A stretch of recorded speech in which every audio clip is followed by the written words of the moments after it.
পুরী জগন্নাথ ধাম বাঙালির আবেগ জড়ানো জায়গা, যেখানে মানুষ ছুটে যায় বারবার। জগন্নাথ দর্শন হোক বা সমুদ্রের সাথে খেলা করা, আমরা বাঙালিরা ঠিক মন ভরিয়ে উঠতে পারি না। তাই দু একদিনের ছুটি পেলেই আমরা ছুটে যাই উড়িষ্যার পুরীতে, যেখানে মানসিক শান্তিও আছে আর মজাও আছে। তাই সেই শান্তি আর মজার উদ্দেশ্যে আমরাও ছুটে গেছিলাম পুরীতে। নিউ ইয়ারটা আমরা কাটিয়েছি পুরীতেই।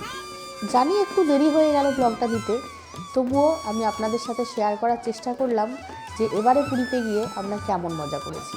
আশা করি আপনাদেরও ব্লগটা ভালো লাগবে। নমস্কার বন্ধুরা, শিশুর সাতকাহন চ্যানেলে আমি ইন্দ্রাণী আপনাদের সকলকে স্বাগত জানাই। আমরা আজকে বেরোচ্ছি পুরী। আজকে হচ্ছে 27শে ডিসেম্বর। তো পুরী তো এবার মোটামুটি আমাদের 3বার যাওয়া হচ্ছে। তো ভাবলাম এবারের জার্নিটা আপনাদের সাথে শেয়ার করা যাক। তো আমরা রেডি হয়ে গেছি। আমাদের ট্রেন হচ্ছে দুরন্ত এক্সপ্রেস। রাত্রিবেলা শিয়ালদা থেকে 8টার সময়। আমরা মোটামুটি এখান থেকে 5টা নাগাদ বেরোবো। তারপরে আমরা মোটামুটি পৌঁছে যাবো আধা ঘন্টার মধ্যে। তো জাস্ট আমরা রেডি হয়ে গেছি। আর এবারে উইথ ফ্যামিলি যাচ্ছি, সবাই মিলে মজা করতে করতে। তো আশা করি আপনাদের এই ব্লগটা ভালো লাগবে। যদি ভালো লাগে একটা লাইক করবেন, আর অবশ্যই আমার চ্যানেলটাকে সাবস্ক্রাইব করে নেবেন। তাহলে জুড়ে থাকুন আমার সাথে। চলুন ঘুরে আসা যাক পুরী। একা বেড়াতে যাওয়া এবং বাচ্চা নিয়ে বেড়াতে যাওয়ার মধ্যে বিশাল বড় একটা পার্থক্য হচ্ছে লাগেজ। আপনি একা বেড়াতে গেলে বেশি লাগেজ হয় না, কিন্তু আমাদের সাথে যেহেতু দুটো বাচ্চা আছে, সে কারণে আমাদের হিউজ লাগেজ হয়ে গেছে। সো এই লাগেজ নিয়ে প্রথমে আমাদেরকে যুদ্ধ করে পৌঁছাতে হবে স্টেশনে, এবং সেখান থেকে যুদ্ধ করে পৌঁছাতে হবে শিয়ালদা স্টেশনে। তো সেটারই প্রিপারেশন চলছে যে এত লাগেজ কি করে সেট করে আমরা স্টেশনে পৌঁছাবো। তো আমরা স্টেশনে পৌঁছে গেছি, আর এত বেশি লাগেজ যে লাগেজ বইতে বইতে ঘামও হয়ে গেছে আমাদের সবার। সো আমরা পৌঁছে গেছি শিয়ালদা স্টেশনে, আর আমাদের ট্রেন হচ্ছে রাত্রির 8:20-তে। আর শিয়ালদা স্টেশনের ভিড় তো জানেনই, খুব ভিড়, এবং এত লাগেজ নিয়ে এই ভিড়ের মধ্যে টানাটানি করতে করতে একদম ঘেমে নিয়ে একাকার। আপনারা চাইলে আপনারা রেস্টরুম নিতে পারেন, কিন্তু আমাদের এত লাগেজ যে আমরা আর ওদিকে এগোইনি, আমরা ওই রেস্টরুমের দিকে যাইনি। আমরা এখানেই পেপার পেতে বসে পড়েছি, রেস্ট নিচ্ছি। ট্রেন প্ল্যাটফর্মে আসতেই আমরা উঠে পড়লাম ট্রেনে, এবং সব জিনিসপত্র সেট করে আমরা আমাদের সিটে বসে পড়লাম, এবং ট্রেনও তার নির্ধারিত সময়ে ছুটে চলল গন্তব্যের উদ্দেশ্যে।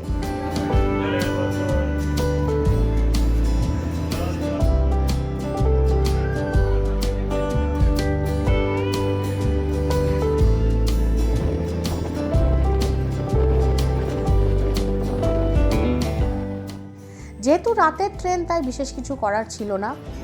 তো ট্রেন ছেড়ে দিয়েছে রাত্রি 8টার সময়। আমরা অনেকটাই চলে এসেছি, এখন 8:30 বাজে। ভাবছি 9টার মধ্যে আমরা খাওয়া দাওয়া করে নিয়ে শুয়ে পড়বো, তাহলে রাতটা ইজিলি কেটে যাবে। খাবার আমরা নিয়ে এসেছি বানিয়ে, রুটি বানিয়ে নিয়ে এসেছি। তো যাতে আর কি বাইরের খাবার যতটা সম্ভব অ্যাভয়েড করা যায় না, তো বাড়িতে খাবার বানিয়ে নিয়ে এসেছি। 9টা সাড়ে 9টার দিকে খাওয়া দাওয়া খেয়ে, মানে ডিনার কমপ্লিট করে আমরা দেবো ঘুম। যদিও বা ট্রেনের ঘুম হবে না, কিন্তু বাচ্চাগুলোকে ঘুম দেওয়া দরকার। তারপরে সকালবেলা তো মোটামুটি 4টের দিকে আমরা পৌঁছে যাবো পুরীতে। তো এখন বাজে ভোর 4:30, আর আমরা পুরী স্টেশনে পৌঁছে গেছি। হোটেলে আমাদের চেক ইন টাইম হচ্ছে 7টার সময়। তো তাই জন্য আমরা এখন স্টেশনে কিছুক্ষণ বসবো। আর ভাবতে পারবেন না কী হারে কুয়াশা, মনে হচ্ছে যেন বৃষ্টি পড়ছে, এমন অবস্থা। তো ফাইনালি আমরা পুরী পৌঁছে গেছি। পুরী হোটেলে পৌঁছে হোটেলে রুম পেয়ে সব কিছু সেট করতে করতে মোটামুটি 8টা থেকে 8:30 বেজে গেছিলো, এবং বাচ্চাগুলো যেহেতু ট্রেনে রাতে ঘুমায়নি, তাই ওদের ঘুম কমপ্লিট হওয়া খুব দরকার ছিল। সেই জন্য আমরা আর কোথাও বেরোইনি সেই দিন। বাচ্চাগুলোকে স্নান করিয়ে খাইয়ে ঘুম পাড়িয়ে দিয়েছিলাম, এবং যখন ওরা ঘুম থেকে উঠলো তখন মোটামুটি সন্ধ্যা হয়ে গেছিলো। তাই আমরা শুধু একটু বিচে গেছিলাম সমুদ্র দর্শনে।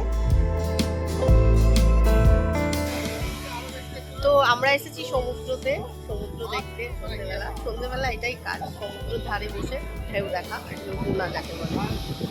খুব ভালো লাগে এই জিনিসটাই। আর সত্যি কথা বলতে কি, এইটার জন্যই পুরীতে আসা, সন্ধ্যেবেলা বসে সমুদ্র দেখা, ব্যাস। সমুদ্রের ঢেউ দেখতে খুবই ভালো লাগে। সো পরের দিন সকালবেলা আমরা পুজো দিতে বেরিয়েছিলাম মোটামুটি ভোর 5টার সময়, কারণ আমাদের যিনি পুরোহিত ছিলেন তিনি বলেছিলেন ভোর 5টার সময় আসতে। তো ভোরবেলা মোটামুটি 4টের দিকে ঘুম থেকে উঠে আমরা স্নান টান সেরে 5টার সময় আমরা মন্দিরে পৌঁছে গেছিলাম পুজো দেওয়ার জন্য। যেহেতু ফোন বা ক্যামেরা আমরা মন্দিরে নিয়ে যেতে পারবো না, তাই অবভিয়াসলি বেশি ফুটেজ আমরা শ্যুট করতে পারিনি। আমাদের পুজো দিতে দিতে প্রায় 8টা বেজে গেছিলো। দেখেছেন সকালবেলা মন্দির কি সুন্দর লাগছে না? ফুল দিয়ে সাজিয়েছে, নতুন বছর আসছে তো তাই এত সুন্দর ফুল দিয়ে সাজিয়েছে। সকালবেলা উঠে এত সুন্দর মন্দির সজ্জা দেখেই যেন মন মুগ্ধ হয়ে যায়। মন যেন এখানেই পবিত্র, শুধুমাত্র এই মন্দির দর্শনেই। যাই হোক, জগন্নাথ দেবের দর্শন এবং পুজো দেওয়া খুব ভালোভাবে সম্পন্ন হয়েছে। গত বছর আমরা যখন পুরীতে এসেছিলাম তখন জগন্নাথ দেবের এই মহাপ্রসাদ আমরা দুপুরবেলা সবাই মিলে খেয়েছিলাম পেট ভরে। এবারে ভাবলাম আর অত মহাপ্রসাদ নেব না, তাই সামান্য একটু মহাপ্রসাদই নিয়েছি এবং সবাই সেটা একটু একটু করে গ্রহণ করেছি। তাতেই সবার যেন মন এবং পেট দুটোই ভরে গেছিল। যাই হোক, পুরীতে অনেক জায়গা আছে ঘোরার মতো, দর্শন করার মতো, কিন্তু যেহেতু আমরা পুরীতে আগে অনেকবারই এসেছি তাই এবারে আমরা ভাবলাম কিছু সিলেক্টিভ জায়গাতেই আমরা যাব, যেখানে না গেলেই নয়। এবং তার মধ্যে একটা হচ্ছে কোণারকের সূর্য মন্দির। তো আমরা চলে এসেছি কোণারক মন্দিরে। আমরা এসেছি বিকেলবেলা, কারণ এখানে সন্ধ্যেবেলা একটা লাইট অ্যান্ড সাউন্ড শো হয়। সেই লাইট অ্যান্ড সাউন্ড শোটা দেখার জন্য স্পেশালি আমরা এসেছি। কারণ কোণারকের মন্দির তো আমরা অনেকবারই দেখেছি, কিন্তু সেই লাইট অ্যান্ড সাউন্ড শোটা আমাদের একবারও দেখা হয়নি। তো সেই জন্যই বিকেলবেলা আসা। লাইট অ্যান্ড সাউন্ড শো এর টিকিট পাওয়া যায়, এখানে এসেই করতে হয় টিকিটটা। তাই আমরা ভাবলাম যতক্ষণ ওরা টিকিট কাটছে লাইট অ্যান্ড সাউন্ড শোয়ের জন্য, ততক্ষণ আমরা আবার একবার মন্দিরটা দেখে আসি যে সন্ধেবেলা সূর্য মন্দিরটা ঠিক কেমন লাগে দেখতে। আসলে বলা হয় না যে কোনো জিনিসের সৌন্দর্য দিনের বেলা একরকম আর রাতের বেলা একরকম। এই কোণারকটা দিনের বেলা অনেকবার দেখেছি, কিন্তু এবারে রাতের বেলায় দেখে যেন সৌন্দর্যটা অন্যরকমই লাগছে, সত্যিই অন্যরকম।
এছাড়াও আমরা দর্শন করতে গেছিলাম শ্রী গৌর বিহার আশ্রম, যেটা গুপ্ত বৃন্দাবন নামে পরিচিত।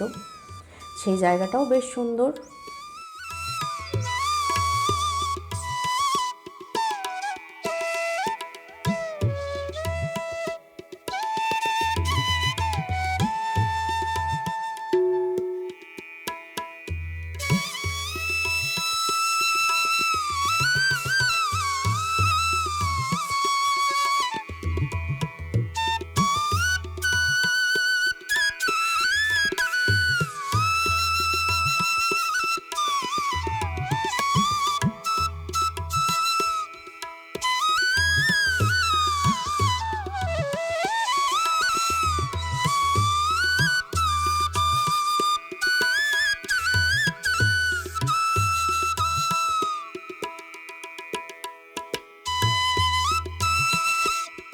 তারপরে গেছিলাম জগন্নাথ দেবের পিসির বাড়ি, যেটাকে বলা হয়। বেসিক্যালি এটা একটা সরোবর, যেটার নাম হচ্ছে নরেন্দ্র সরোবর। আর এই সরোবরের চারদিকে অনেকগুলো মন্দির আছে। মাঝখানে যে মন্দিরটা আছে সেটার নাম হচ্ছে চন্দনা মণ্ডপা। আর এই মন্দিরটি জগন্নাথ দেবের পিসির বাড়ি নামে পরিচিত।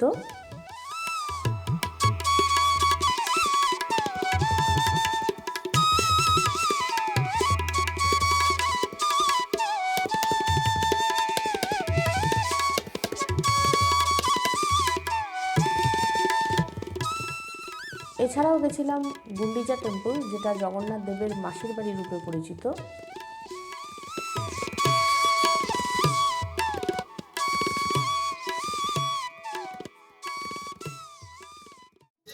তো আজকে হচ্ছে 31শে ডিসেম্বর, আর আমরা এসেছি হচ্ছে গোল্ডেন বিচ পুরীতে। গোল্ডেন বিচটা দেখা অনেক ইচ্ছে ছিল, গতবার আমাদের দেখা হয়নি, তো ভাবলাম এবারে গোল্ডেন বিচটা ঘুরে আসি। তো আমরা এসেছি গোল্ডেন বিচ, এখন বাজে বিকেল 4:30। এখানে টিকিট কাটলাম 3 ঘন্টার জন্য 20 টাকা।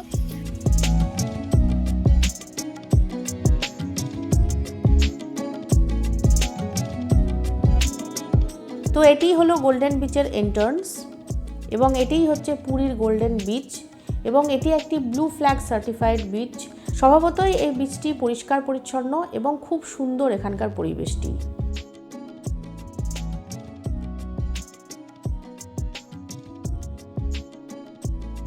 এই বিচটি এত সুন্দর, একদম পরিষ্কার পরিচ্ছন্ন, দেখতেই পাচ্ছেন এক ফোঁটা নোংরা আপনি দেখতে পাবেন না। চেয়ার রাখা আছে, আপনারা এসে এখানে বসতে পারেন এবং টাইম স্পেন্ড করতে পারেন। এই বিচের বিশেষত্ব হচ্ছে এখানে এসে আপনি কাঁকড়া দেখতে পাবেন। বিশেষত সকালবেলার দিকে যদি আপনি আসেন তাহলে এখানে কাঁকড়া অবশ্যই দেখতে পাবেন। এই বিচে প্রচুর কাঁকড়া আছে। আমাদের এই বিচটি এত ভালো লেগেছে যে আমরা 2 দিন গেছিলাম, প্রায় গোটা একটা দিন আমরা এই বিচে কাটিয়েছি। কারণ এই বিচে টাইম স্পেন্ড আপনি ইজিলি করতে পারেন, কারণ এক তো বসার জায়গা আছে, আপনি বসে সমুদ্র দেখুন, আবার বাচ্চাদের খেলার জন্য প্লেগ্রাউন্ডও আছে, বাচ্চারা খেলবে, মজা করতে পারবে, আপনিও বাচ্চাদের সাথে খেলতে পারবেন, মজা করতে পারবেন। খাবার জন্য রেস্টুরেন্টও আছে, ওটিডিসির রেস্টুরেন্টও আছে, যেখানে আপনারা লাঞ্চ করতে পারেন। এই বিচেই হচ্ছিল স্যান্ডার্ড।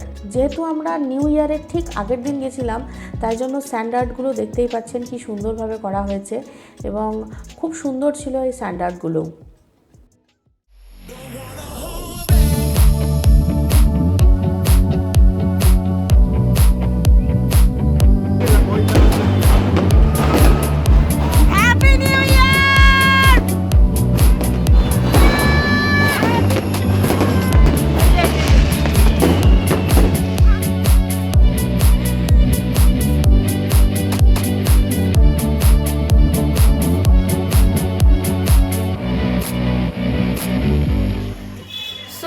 তাহলে আমাদের পুরী ট্যুর এখানেই শেষ। 5 দিন ধরে আমরা পুরীতে আছি, বাট 5 দিন কি 6 দিন 7 দিন থাকলেও মনে হয় যেন মন ভরছে না। নতুন বছরটা পুরীতে কাটানোর ইচ্ছে ছিল এবং কাটিয়েছি, এবং খুব ভালোও কেটেছে, খুব মজা হয়েছে। এই 5টা দিন একটু অন্যরকমভাবে বাঁচলাম। তো আজকেই শেষ, এই রাত্রি 7:30টার সময় আমাদের ট্রেন দুরন্ত এক্সপ্রেস, চলে যাব আবার সেই ব্যস্ততার জীবনে। তো আশা করি এই ভিডিওটি আপনাদের ভালো লেগেছে। যদি ভালো লাগে অবশ্যই একটা লাইক করবেন, আর আমার চ্যানেলটিকে সাবস্ক্রাইব করতে একদমই ভুলবেন না। তাহলে দেখা হচ্ছে পরের ভিডিওতে। Thank you for watching.